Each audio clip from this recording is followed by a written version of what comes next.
Hi, Linda. How are you? Hi, I'm fine. How are you? I'm Um, good. I saw this film actually all the way back in January during At Sundance. Sundance. Yeah, and I've actually been thinking about it ever since. So I'm so glad to be speaking to you. It feels almost like a really old-fashioned New York cautionary tale film style that nobody really makes nowadays. What was it about Mark's character that you really wanted to be part of this? Well, Nicole Holofcener is the major reason. In the '90s when I called like the heyday of the indie '90s, where every week there was like 10 new indies that came out. Mm. I remember watching, walking, and talking, and thinking like, oh, cool, what a cool, amazing movie, and so real and so honest, and then I grew up kind of like watching all those along the way, and Yeah. so the firstborn of this was just, yeah, I wanted to really like dive into it and work with Nicole, and then you have Julia Louis-Dreyfus, so also someone that I grew up with. I will say that I say what really drew me to the character was how real it all felt. That's kind of what drew me in. It just all feels, we've been doing a lot of press, right? Yeah, We've been yeah, doing a lot of press with this, and a lot of people that do press for this say like, I really love the movie, yeah, and then you're like, but you've heard that and you've said that millions of times, and so now all of a sudden we're doing press for You Hurt My Feelings, and like, I really love the movie, and then you're like, well, but did you? yeah. No, no, I Because it honestly opens. do. I, No, but I, I say that to say that it opens up your aperture a little bit of like, how much do we do this, mm, and how often do we do this? yeah. I Um, mean, so these are all very sort of. Every single character here is suffering for almost this the identical sort of doubt about what they're doing. All of us are almost as good as our last very successful thing. Have you ever sort of suffered from that kind of doubt in your own career? yeah, I mean, what time is it? Um, yeah, of course. Everybody. I mean, anyone that really cares and really wants to do, good work, to be audacious, to do great work, has doubt. I Yeah, mean, yeah. we're all, and I've had the privilege of working with so many amazing people, and I don't think the amount of zeros that person makes or the amount of awards that person has changes any of that. Yeah, I wrote down an expression that Mark says at one point.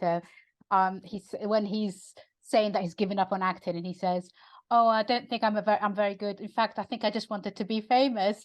And I think, in every one of us, I mean, personally, as a critic and as a film journalist, I also suffer from that.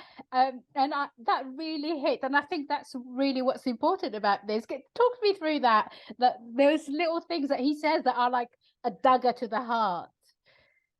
Oh my gosh, yeah, it's Nicole. Let me just say this. It's Nicole because when I read that, I felt it did the exact Nicole Holofcener genius, which is it's so sad and hilarious at the same time.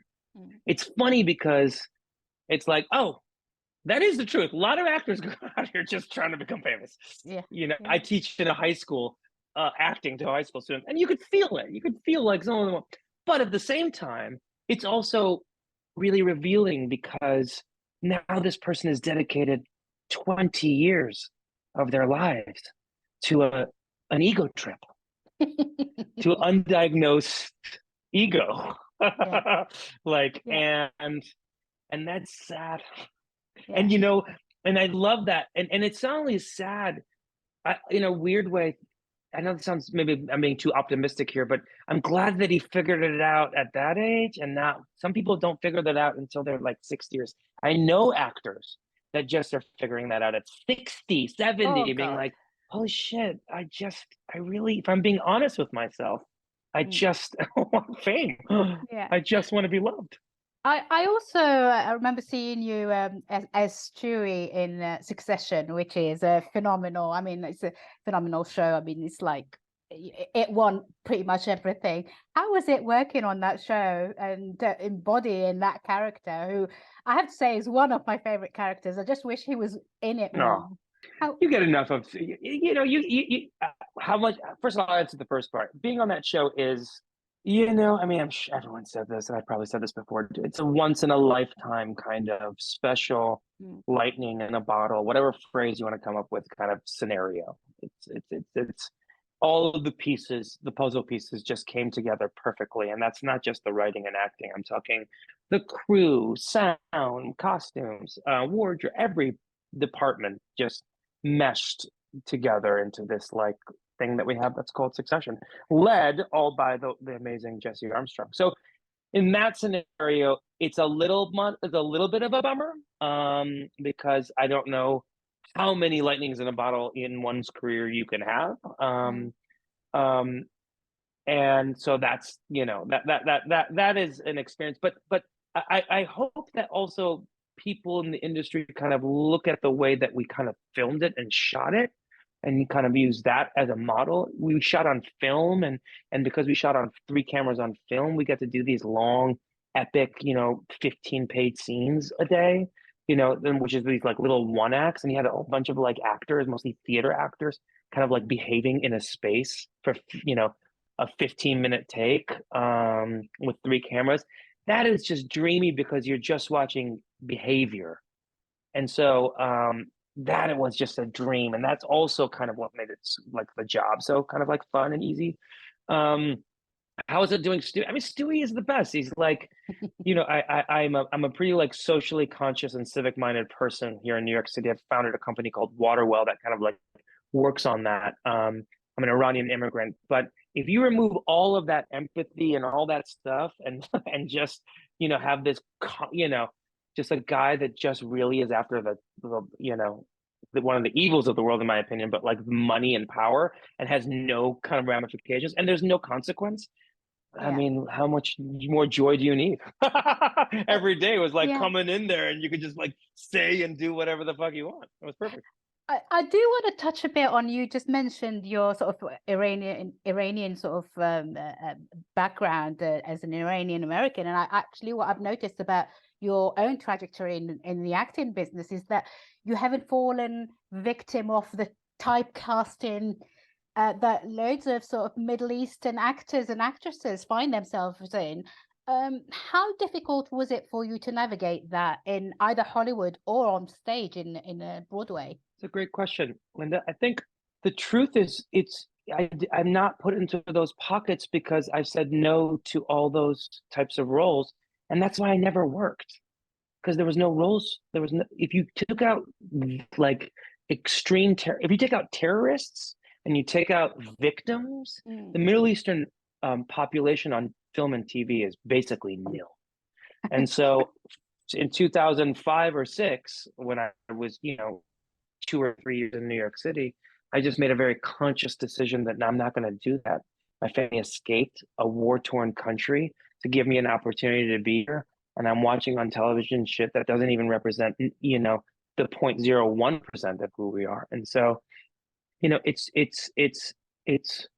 and then in the same time, I'm having, how was it navigating? It was tough. I was basically, all of the stuff that I was doing was with Waterwell, the nonprofit that I co-founded with Tom Rich, and I was making theater, and to be honest with you, the theater was more of a place to empathize with Middle Eastern characters because we had a little bit more ownership of what we can do. But even that, those circles were really hard and tragic, and so it was difficult. And then and to be real with you, I don't think if I did, I don't know if this is true, but if I did, if I did like a bunch of shows where I played terrorists in the future, back in the day, to be honest with you, and this says more about the system than anything else, I probably would not even get an audition for Succession, because Sure. many times people would have put me into a box already.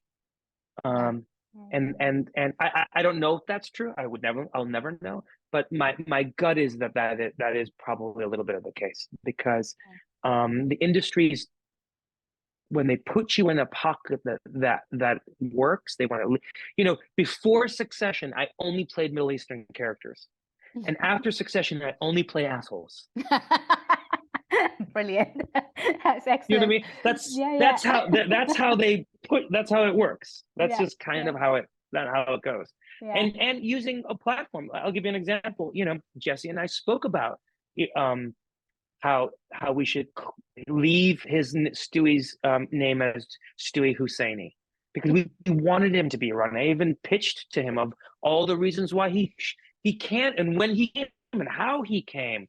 And I said, we don't even have to talk about it, but just having an Iranian having that much power, Iranians know. Yeah, Trust me, Iranians know. yeah. And so that's a really exciting place to be. I know that you have a couple other projects sort of coming up next week, but is there anything in particular, or any TV show or TV series that you really love at the moment that you wouldn't mind being part of, or or a particular filmmaker that you'd love to work with? I've said it to him in person. I've said it to him via text and email, but I have begged Mr. Ben Stiller to put me in Severance. I would love to be in Severance. That would be a lovely place to be in. I'm from Chicago. I grew up after moving from Iran in Chicago. So a show like The Bear, Oh, I'd love to do something like that, where I could, something fun to do in there.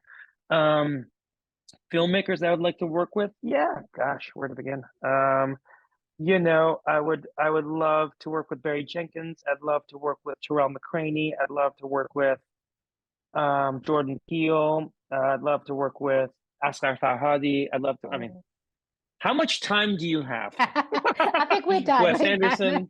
Yeah, I mean, Iranian cinema is extraordinary anyway, and it's just every year I'm astonished by the level of work. So, would you be interested in taking a role in sort of in the Farsi language?